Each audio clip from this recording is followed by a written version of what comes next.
Bismillahirrahmanirrahim. Assalamualaikum warahmatullahi wabarakatuh. Apa kabar adik-adik sekalian? Insya Allah pagi ini kita akan belajar tentang presiden analysis, ya. Untuk topik di PA2 tahun 2020 yaitu Don't Touch Happy and Healthy Space. Nah, jadi hari ini masih proyek pertama. Jadi kalian akan menganalisis preseden. Ya, tahu ya, preseden itu adalah objek arsitektural yang udah ada sebelumnya atau sudah pernah didesain. Jadi preseden analisis ini bermanfaat bagi kita adalah untuk belajar, untuk mengetahui ide, konsep, analisis, sintesis dari karya-karya yang telah didesain oleh arsitek-arsitek sebelumnya atau yang telah dibangun sebelumnya gitu. Nah, jadi yang tahap pertama adalah seperti pada proses desain biasanya kita itu kan memulai dari aktivitas, ya misalnya di sini ada aktivitas memarkirkan kendaraan, terus kita tidur, terus kita berkumpul keluarga, terus kita makan, terus kita membersih-bersihkan rumah. Nah itu aktivitas-aktivitas yang biasanya kita mulai ketika kita mau mendesain sebuah ruang. Nah, terus dari aktivitas ini apa yang kita lakukan? Nah, dari aktivitas ini kita mulai melihat ruang-ruang apa yang dibutuhkan ketika kita melakukan aktivitas tersebut. Misalnya ketika kita mau memarkirkan kendaraan, kita memerlukan ruang parkir, atau kalau ada dwelling atau rumah atau hunian, kita membutuhkan garasi atau carport. Nah, ketika kita tidur, kita membutuhkan ruang tidur. Nah, ketika kita berkumpul, nah kita membutuhkan ruang keluarga. Nah, seterusnya. Nah, ini adalah contoh dari Breathing House karya Atila Liri. Terus apa yang dilakukan ketika kita udah tahu ruang-ruang apa yang dibutuhkan, nah kita melakukan programming atau kita mengatur ruang-ruang tersebut berdasarkan keterhubungan. Jadi kita mengatur di mana letak servis, di mana letak ruang makan, di mana letak ruang berkumpul, gitu. Nah itu kita analisis juga. Nah setelah itulah baru jadi sebuah denah lengkap. Nah, ini adalah proses desain yang biasa kita lakukan di studio. Nah, terus bagaimana jika kita balik? Ya, jadi kita balik. Kalau tadi kan kita mulai dari aktivitas, kita mulai dari sebelum aktivitas pasti kita bermulai dari pengguna dulu, pengguna yang melakukan aktivitas. Dari aktivitas kita melihat kebutuhan ruangnya, dari kebutuhan ruangnya kita melakukan programming, kita mengatur ruang, kita mengorganisasi ruang berdasarkan banyak hal, keterhubungan, sirkulasi, jauh, dekat, dan lain-lain. Nah, pertanyaan selanjutnya adalah bagaimana jika proses tadi itu kita balik, reverse, ya. Nah, kita mulai dari sebuah denah dulu, ya kita ambil lagi denah dari Breathing House karya Artillery. Ini udah ada denah, sebuah dwelling, sebuah hunian. Terus dari denah ini itu kita pecah, ya kita pecah berdasar aktivitas-aktivitas yang terjadi di dalamnya gitu. Nah, jadi kita pisah mana yang daerah servis, mana yang daerah ruang makan, mana daerah yang kegiatannya makan, mana daerah yang untuk berkumpul, dan seterusnya. Setelah kita pisah-pisah itu, nah ini yang disebut dengan proses top down, ya. Jadi proses mereverse tadi kita mulai dari sebuah denah yang sudah didesain, terus kita memecahkannya menjadi bagian yang kecil-kecil untuk kita analisis. Nah, itu disebut dengan top down. Ya. Nah, top down ini dimulai dari denah, ya. Terus dia bisa dimulai dari tampak, elevation, terus dia bisa dimulai dari potongan atau seterusnya. Nah, inilah yang disebut dengan preseden analisis. Jadi ketika kalian melakukan analisis preseden, nah itu kalian tidak cukup hanya dari gambar denah saja, tapi kalian butuh gambar potongan, kalian butuh gambar tampak atau gambar-gambar lainnya seperti gambar detail, gambar utilitas. Nah, dari gambaran tersendiri ini, nah itu kita akan menganalisa, ya. Nah, apa yang kita analisa? Nah, yang kita analisa adalah programnya sama ide dari happy and healthy. Nah, kenapa harus happy and healthy? Ya, karena kan project kita tentang happy dan healthy. Jadi, sini kita menganalisa tentang program. Jadi, bagaimana si arsiteknya itu menyusun ruang itu, jadi bagaimana desainnya itu bisa jadi seperti itu. Nah, terus kita juga harus menganalisa presiden yang kita ambil itu di mana sih ide-ide happy-nya, kenapa sih, presiden itu bisa kita bilang happy dan kenapa presiden itu bisa kita bilang healthy gitu, ya. Nah, jadi mungkin pada pertemuan ini, pada project ini kita tidak menjelaskan lebih lanjut tentang apa sih itu happy space, apa itu healthy space. Nah, tapi, kami mau melihat dulu bagaimana ketajaman kalian, kebrutalan kalian berpikir, kira-kira yang namanya ruang bahagia itu atau ruang sehat itu seperti apa sih? Gitu, ya. Nah, dari semua itu hasil analisis kalian itu disajikan dalam bentuk diagram. Ya, jadi kita tidak menceritakan dalam bentuk esai, kita tidak menceritakan naratif dalam bentuk teks, tapi kita menceritakan dalam bentuk grafik atau di bentuk diagram. Oke. Nah, untuk program sendiri yang bisa kita analisis adalah bisa sirkulasinya, bisa skenarionya, bisa order, ya, susunannya, bisa atmosfer. Oke.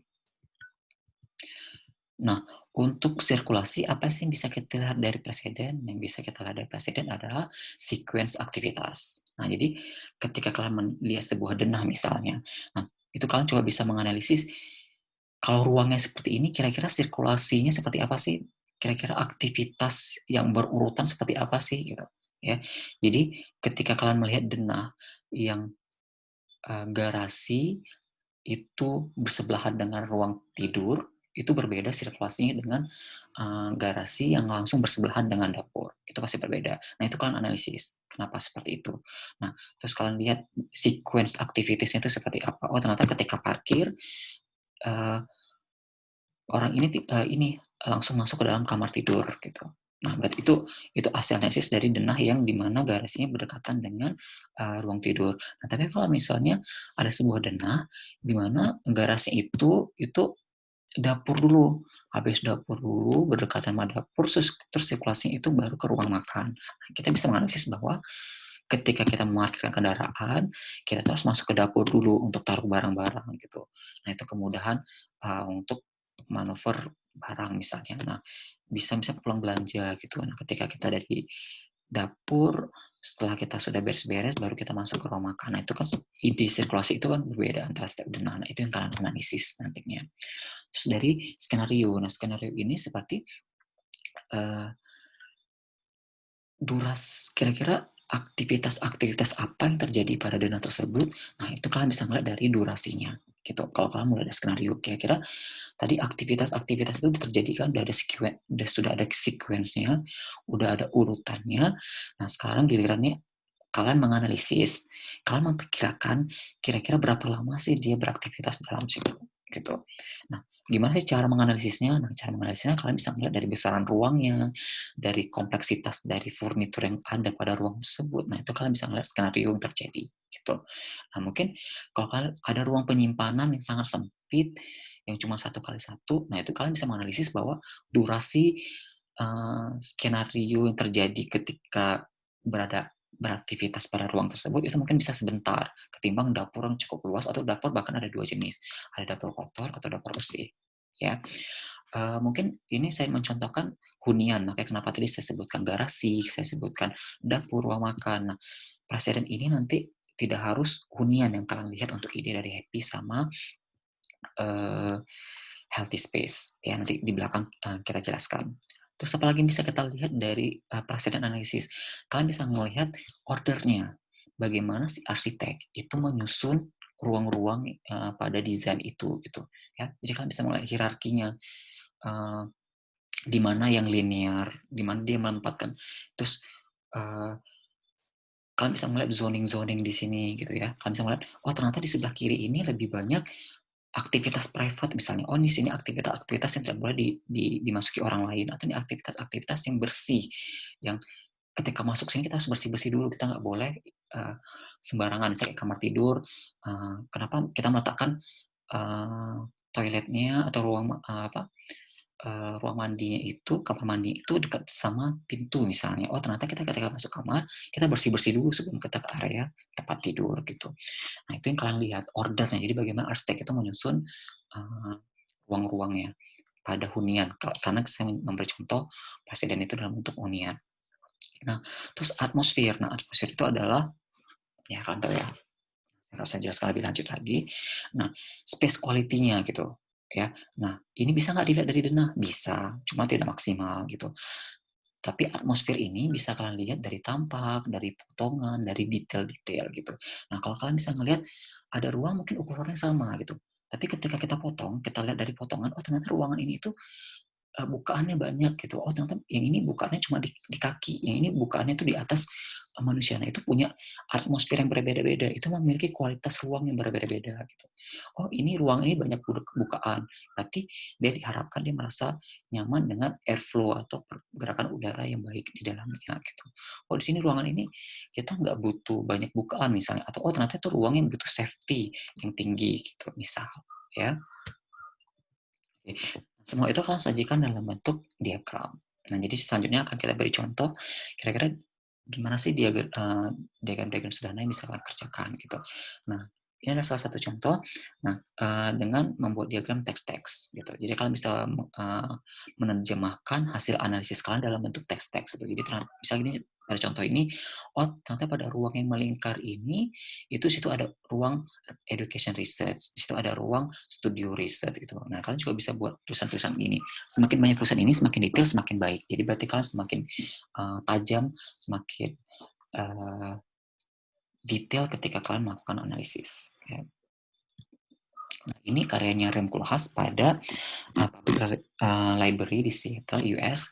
Nah, jadi kalian bisa juga membuat diagram dalam bentuk blok-blok per kegiatan gitu. Jadi kalau misalnya ini Koolhaas membagi-bagi diagram aktivitas tadi jadi parking, terus untuk kids, untuk staff, yang mana living room dan seterusnya, gitu ya. Nah, kalian juga bisa buat seperti ini. Nah, tapi ini lebih ke diagram tentang space experience ya, maksudnya space journey, maksudnya kita perjalanan dari satu ruang ke ruang yang lain. Nah, ini ada semacam sirkulasi bagaimana dia menikmati satu ruang ke ruang yang lain ini di kota Paris. Nah, atau secara sederhananya kan bisa buat hanya dengan grafik vektor gitu ya. Tapi ini nggak sesederhana ini ya, maksudnya ya namanya arsitektural diagram pasti menarik dilihat gitu ya. Kalian bisa padukan dengan warna, kalian bisa padukan dengan detail-detail lainnya yang arsitektural gitu ya. Nah jadi kalau misalnya pada contoh diagram ini itu ditunjukkan kalian bisa memberi kode, kalian bisa memberi urutan, bisa memberi arah panah, kira-kira kita mulai dari mana ke mana ke mana. Ini bisa menganalisis aktivitas yang runut sequence tadi gitu ya, pada sebuah ruang. Nah, kalian juga bisa mengeksplod ya kan secara 3D kalian bisa mengeksplod ruang-ruang tadi. Jadi maksudnya nggak hanya secara 2D kalian pisahkan, tapi kalian bisa pisahkan secara 3 dimensional. Nah, terus kalian jelaskan ruang-ruang ini. Atau mungkin ada nggak ruang-ruang yang kalian kelompokkan gitu. Ya, setelah kalian pecahkan, terus kalian kelompok-kelompokkan, oh ternyata ini ada ruang service, ini ada ruang parking, ini ada ruang untuk bersantai misalnya. Nah, ini ada contoh lagi diagram lainnya. Ini karya Peter Ensman untuk House 6, jadi membuat diagram aksonometri. Ini ada contoh diagram lainnya. Nah, ini contoh diagram ketika kalian mau menjelaskan tentang building science ya, misalnya kayak building performance, misalkan mau jelasin tentang airflow, pergerakan udara, nah itu kalian bisa menggunakan diagram seperti ini. Nah, mungkin untuk bahasa-bahasa universal udah bisa kalian gunakan. Misalnya ketika kalian mau bilang, ketika kalian mau menjelaskan tentang udara dingin, itu kan nggak mungkin ya kalian menggunakan warna merah. Tapi kalau kalian membuat udara dingin, udara sehat, itu kalian pasti menggunakan warna biru. Tapi ketika mengatakan polusi, mengatakan udara panas, nah itu kalian bisa menggunakan warna merah atau warna abu-abu. Jadi terus ini bisa kalian juga lihat, ini painted diagram, contoh painted diagram. Kalian juga bisa menganalisis menyajikan analisis itu menjelaskan itu dalam bentuk painting gitu. Mungkin kalian bisa merepresentatifkan atau kalian mensimbolkan, oh yang namanya ruang happy itu warna kuning misalnya. Atau happy, menurut kalian happy itu ada tingkatannya. Ada happy yang mungkin sekedar happy, ada yang sangat happy gitu. Nah, atau ruang yang sangat sedih, ya. Ruang yang sangat sedih kita simbolkan dengan warna hitam, atau yang ruang sangat happy itu dengan warna kuning misalnya, gitu. Ya, terus uh, setelah itu kita ngapain setelah kita udah buat diagram-diagram itu gitu. Nah, tugas kalian adalah menemukan similarity, kesamaan dari semua itu. Jadi ketika kalian udah kalian analisis aktivitasnya seperti ini, terus bagaimana dia melakukan aktivitas secara runut, bagaimana arsiteknya mengatur ruang, semua itu pasti kalian bisa menjelaskan ya kayak dalam satu kalimat atau dalam berapa kata, bisa nggak kalian jelaskan itu misalnya. Ya, jadi ternyata arsiteknya ini mendesain dengan happy gitu misalnya. Kenapa happy-nya? Oh ternyata happy-nya ketika mau ke setiap satu ruang itu pasti ketemu sama warna-warna misalnya. Oh dari satu ruang ke ruang lain selalu ketemu sama yang namanya mungkin inner code dia ngelihat warna-warna hijau gitu atau di satu ruang ke ruang yang lain itu ruangnya luas-luas jadi kita merasa happy gitu ya. Nah coba temukan kesamaan antara sirkulasi, kesamaan antara uh, order, kesamaan dengan atmosfer gitu ya. Nah, ketika kalian mendapat kesamaan itulah konsep. Berarti itulah konsep si arsitek ketika mendesain desain tersebut, ketika mendesain dwelling pada kasus yang saya jelaskan ini gitu. Oh, ternyata rumah ini atau hunian yang sedang dia desain itu adalah hunian yang happy gitu misalnya. Nah, jadi kalian menganalisis itu kira-kira apa sih konsep dari si arsiteknya. Nah, itu yang disebut dengan inisial idea atau ide-ide awal. Ya, seperti yang saya jelaskan tadi, ternyata ruang ini dari sirkulasinya, dari atmosfernya, dari aktivitas-aktivitas yang terjadi, itu sebagaimana si arsitek menyusun ruang, ternyata ini adalah ruang happy atau ternyata ini namanya konsepnya adalah ruang sedih misalnya. Kenapa sedih? Karena ruangnya sempit-sempit, karena ruangnya semua intim-intim, warna-warna suram, tanpa bukaan, tanpa pencahayaan, dan lain-lain gitu. Ya, sampai sejauh ini mungkin kan sudah paham. Kalau kalian tidak paham, nanti mungkin bisa komen di psikologi. Kita buka diskusi di psikologi. Nah, jadi tugas kalian hari ini adalah tugasnya sudah kita buka di psikologi. Kalian bisa melihat yaitu adalah presiden analisis. Kalian bisa submit dalam bentuk JPEG atau PDF ya. Boleh jangan dalam bentuk satu lembar, tapi dalam bentuk minimal 2 lembar ya. Tapi sebenarnya 2 lembar juga masih sedikit sih ya. Sebrutal mungkin, seberapa banyak kalian memerlukan analisis untuk sebuah hunian ya. Karena semakin detail semakin baik gitu. Nah jadi bagaimana kalian memulai untuk melakukan analisis itu? Nah kalian bisa menggunakan 5 pertanyaan ini gitu atau 5 perintah-perintah ini. Pertama adalah diagramkan dulu pengguna ruang gitu. Nah, pada project ini kan kalian akan melihat hunian kalian sendiri ya. Jadi kalian menganalisis yang kalian analisis adalah 2 ya, hunian kalian sendiri sama preseden dari internet yang kalian dapat gitu. Nah, kalau hunian udah pasti ya bentuknya hunian. Tapi kalau yang kalian dapat dari internet, kalian tinggal pilih satu saja ya. Tapi kalau mau lebih bagus. Tapi saya pikir akan cukup waktu. Jadi pilih satu aja. Preseden atau karya arsitektural di internet ya, on internet. Apa saja yang kalian anggap itu adalah ruang happy dan ruang sehat atau happy and healthy space gitu. Jadi nggak hanya hunian.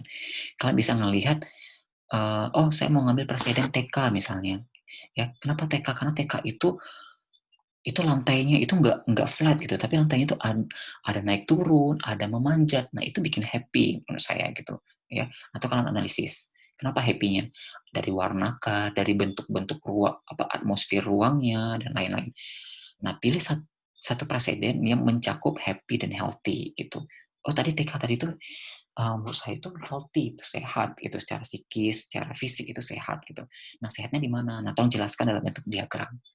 Ya, ditemukan 2 presiden, yaitu existing dari rumah kalian, dan kalian menganalisis rumah kalian sendiri, apa rumah kalian sendiri atau bagian-bagian rumah kalian yang disebut dengan healthy dan happy space itu yang mana sih, gitu, ya. Nah, jadi diagramkan yang pertama yang kalian lakukan adalah diagramkan pengguna ruang. Jadi kalian membuat diagram tentang siapa sih pengguna dari ruang-ruang presiden tersebut gitu, ya. Kalau misalnya rumah kalian sendiri kalian pasti udah tahu ya, penggunanya pasti mungkin ayah ibu kalian, terus kalian sendiri, saudara kandung kalian, atau mungkin ada nenek dan kakek. Nah, kalau presiden gimana? Kadang-kadang kan presiden nggak dijelaskan itu, tapi biasa pasti dijelaskan. Tapi tiba-tiba sama sekali tidak dijelaskan. Misalnya cuma dibilang ini klinik, misalnya klinik rumah sakit, klinik gigi misalnya. Tidak dijelaskan kira-kira ini siapa-siapa aja sih. Nah, itu bisa kalian analisis sendiri. Kalian bisa memperkirakan bahwa, oh ini pasti ada susternya, di sini ada perawatnya, di sini ada dokter giginya, di sini mungkin, oh dari desainnya ini kemungkinan besar ini hanya untuk orang dewasa. Oh tapi di sini ada desain yang unik nih, dari interiornya itu warna-warni, oh ini pasti ada pengguna untuk anak-anak gitu. Ya, itu tolong diagramkan apa orang.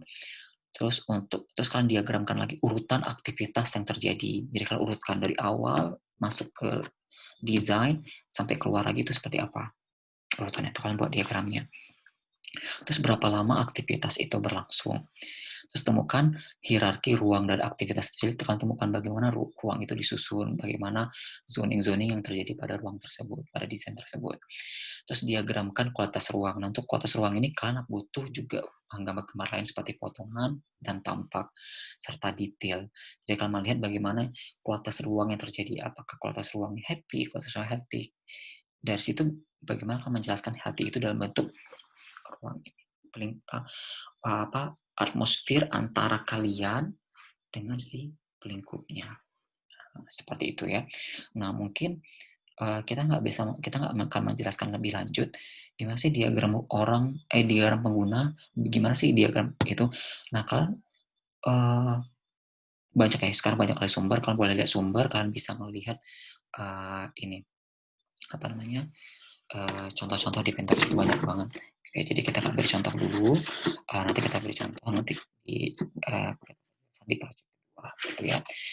Mungkin ini karena ini masih proyek pertama, kita tidak menyediakan Google Drive terlebih dahulu, jadi kita tidak ada progres, tapi nanti langsung hasil akhir masukkan kalian submit ke psikologi.